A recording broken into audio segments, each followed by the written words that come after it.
I want to see your papers.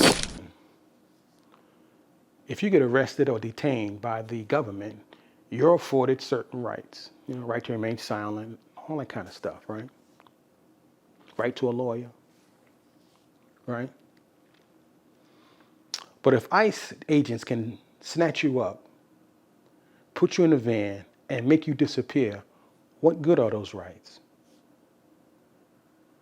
If they refuse to give you a lawyer and they're not being held accountable for violating that right,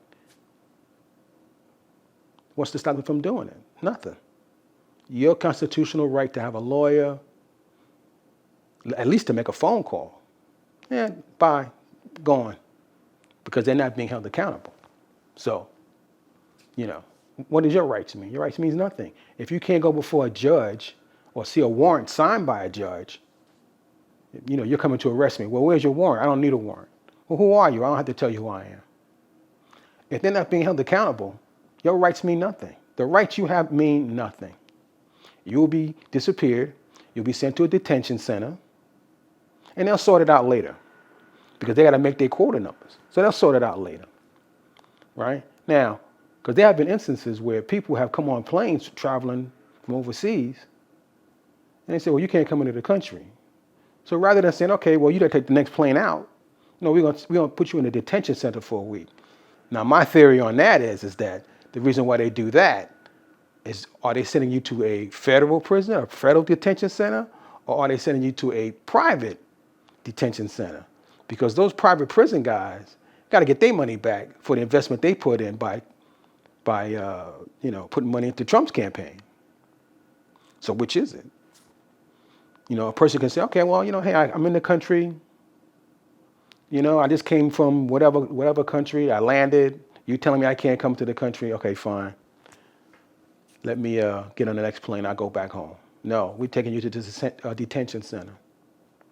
Why? When I can get on another plane and go back home, right? Where this upcoming FIFA thing going on, right? That's coming up. Ooh, FIFA, a lot of money in that. Do you really think a lot of the overseas fans are going to come to the United States? Now, they'll go to Canada and they'll go to Mexico, which will make a lot of money. But ain't none of them going to come to the United States because they fear that if they come through customs, oh no, you can't get in. We're sending you to jail. Have a nice day. And let's imagine if you here with your family. They let the players in. All the players ain't got to worry about that. But suppose your wife and family show up, and they determine, well, we're not letting your family in. Okay, we'll get on the next plane going home. No, detention center. Now here you are, got to pay a match, and your family's in detention. So I don't think too many people are going to come to America to watch the FIFA games. I don't think too many people in America are going to go watch the FIFA games in America. They'll probably watch it on television. The television ratings will probably go through the roof. But I don't think too many people are going to actually go to the stadium where they know these ICE agents are waiting for them. That's just my opinion. These papers are false. Arrest him